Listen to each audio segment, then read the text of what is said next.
We are back again with haunted locations you should never visit. Every corner of the world has locations haunted with spirits of tragedy. It's important for you to know what happened there so you don't stumble into your own horror movie setting. Let's jump back in with the top 5 haunted locations you should never visit, part 3. Let's jump in. Coming in at number 5, we have Isle of Wight in England. Located off the south coast of England, it's known for its beaches and seafront promenades such as sandy Shanklin Beach and south-facing Ventnor Beach, which is dotted with vintage beach huts. The Isle of Wight is reputed to be one of the spookiest places in the UK and is often referred to by enthusiasts as Ghost Island. Ventnor Botanic's Ghostly Gardens is known for its beautiful plants, but also is the most haunted place on the Isle of Wight. Long before it became the tourist attraction it is today, the Ventnor Botanic Gardens used to be the location of the Royal National Hospital, where patients were treated for the deadly killer disease tuberculosis.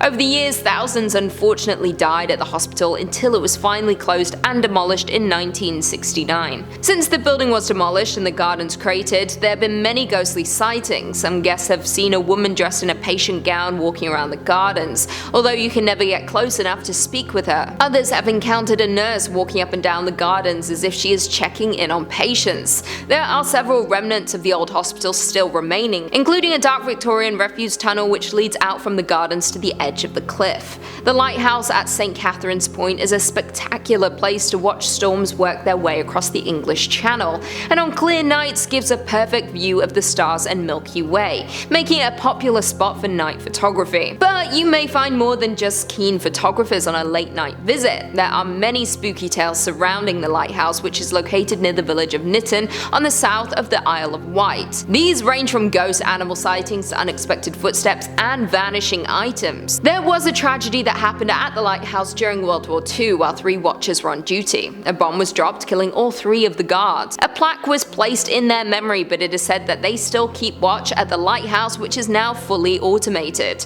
There are several other haunted locations on the Isle, all with their own stories and ghosts. Would you want to make a trip to discover all of them? Coming in at number 4, we have the Paris Catacombs in France. The Paris Catacombs are underground ossuaries in Paris, France. An ossuary is a chest, box, building, well, or site made to serve as the final resting place of human skeletal remains. They are frequently used where burial space is scarce. A body is first buried in a temporary grave, then after some years the skeletal remains are removed and placed in an ossuary.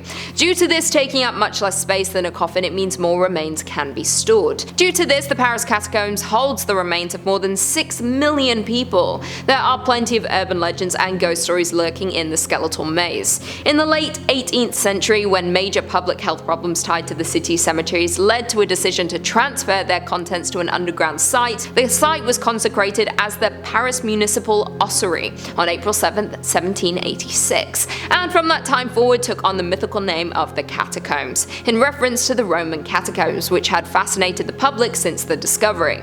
Starting in 1809, the catacombs was open to the public by appointment. As you walk through the maze of the catacombs, the walls are paved with human remains. Skulls are propping up other bones as you work your way. While the catacombs span almost 200 miles long, only about a mile of the tunnels is open to the public, and yet that hasn't stopped others from trying to enter the closed-off areas of the catacombs through its many secret entrances hidden around Paris. During the course of the French Revolution, it is said that thousands of remains were dumped unceremoniously in the stone quarries that became the catacombs, so there is no clear record of exactly who and how many people's remains live in the tunnels. There have been many stories from the catacombs. One event even inspired the film As Above So Below from 2014, which I love and I've referenced many times on this channel. There was a group touring the catacombs who came across a video camera that had been left behind. It appeared to have been there a long time. It was covered in dust and was hard to see unless you were looking in depth. To their surprise, the camera had footage still on it. As they watched it, it appeared to show a man lost in the catacombs. They saw as he slowly went mad. Unable to find a way out, the footage stopped abruptly when he dropped to the camera. It is said that the man nor his remains were ever found, and all they had to know that he was ever down there was this footage. They also heard disturbing noises on the footage, screams that did not come from the man recording. They witnessed some things that they could not explain. The legend says that if you were inside of the Paris catacombs after midnight, the walls begin to speak. Disembodied voices will try to persuade you to venture deeper and deeper into the catacombs until you can't find your way out. In at number 3, we have R.M.S. Queen Mary in Long Beach, California. From the time her construction construction began in 1930 in Clydebank, Scotland, the Queen Mary was destined to stand in a class all on her own.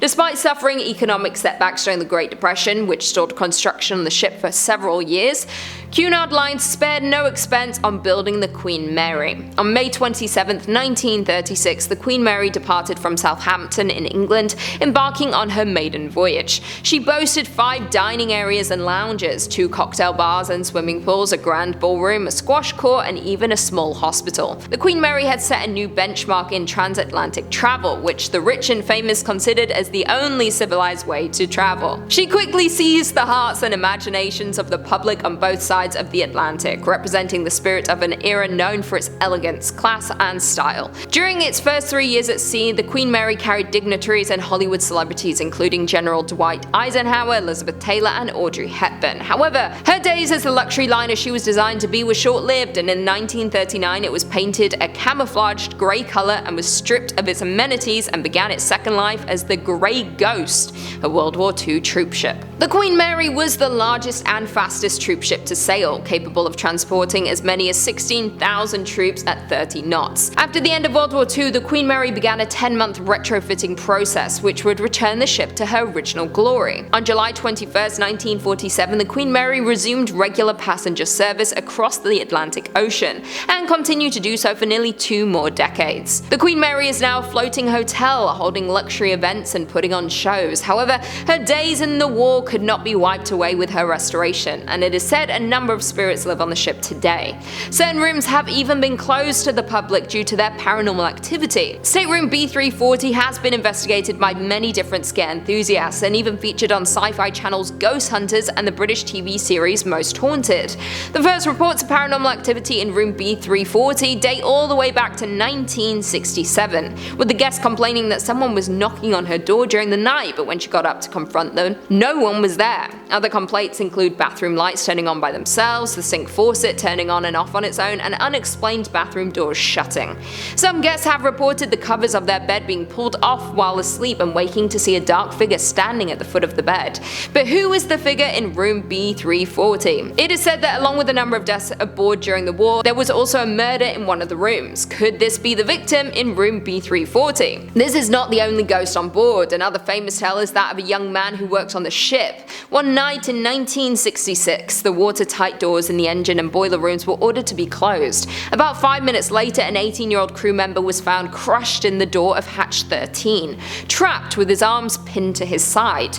They pulled him out and rushed him to hospital, but it was already too late. His ghost is regularly seen around the area now, with people reporting the sound of someone running behind them and whistling.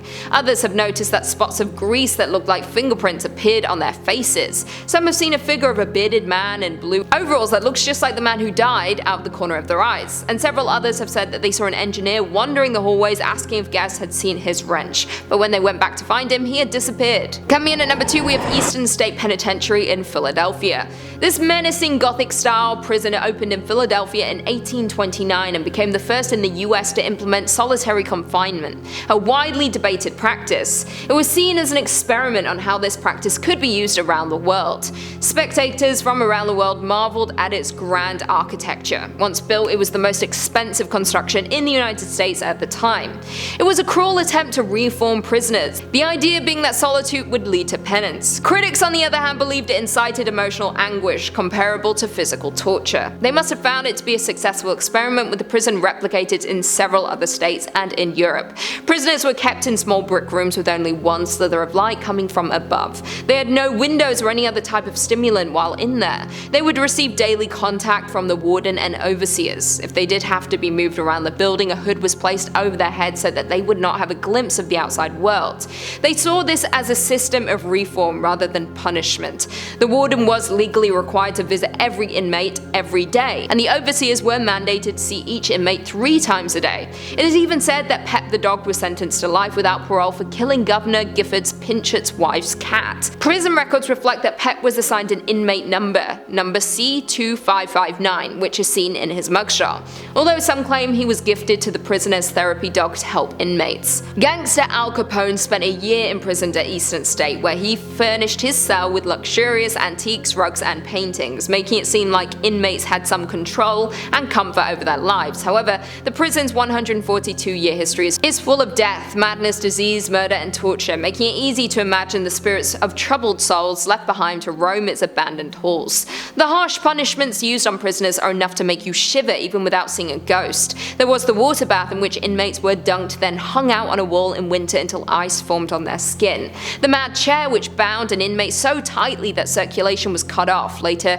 necessitating amputations. The iron gag, in which an inmate's hands were tied from the back and strapped to an iron collar in their mouths, so that any movement caused the tongue to tear and bleed profusely. Since the prison closed in 1971, dozens of paranormal researchers visit every year and report that it's a hub of otherworldly activity. Perhaps most convincingly, there are the stories of eerie experiences by visitors, staff, guards, and inmates that have corroborated each other since the 1940s. Cell Block 12 is known for echoing voices and cackling, Cell Block 6 for shadowy figures darting along the walls, Cell Block 4 for visions of ghostly faces. Many people have reported seeing a silhouette of a guard in one of the towers, footsteps, wails, whispers, the same stories over and over again. And lastly, in at number 1, we have the Shanghai Tunnels in Portland, Oregon. Located below Portland, Oregon are a complex maze of tunnels that lead all over the city. These tunnels were created and used for Shanghaiing. Shanghaiing was the practice of stealing able-bodied men and then selling them onto the ship captains for the purpose of work. These men were sold for as little as $50 a head and often spent many years in captivity at sea.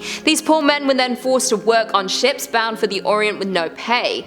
According to legend, as well as some historical data, men were shanghaied in Portland from roughly 1850 to 1941. Things were supposedly at their worst during Prohibition. The Shanghai Tunnels, or Portland Underground, consist of tunnel passages linking Portland's Old Town, Chinatown, to the central downtown area of Portland. The basements of many downtown bars and hotels were linked to the Willamette River waterfront through the tunnels, allowing supplies to be moved from ships docked there directly to basements for storage. Since the mid-19th century, stories have been told about Shanghai practices in Portland. Not only men, but also women were warned to take care against being drugged or kidnapped and hauled off for sale. Women were stolen and sold to men also, but not for shipping labor at the same value as men.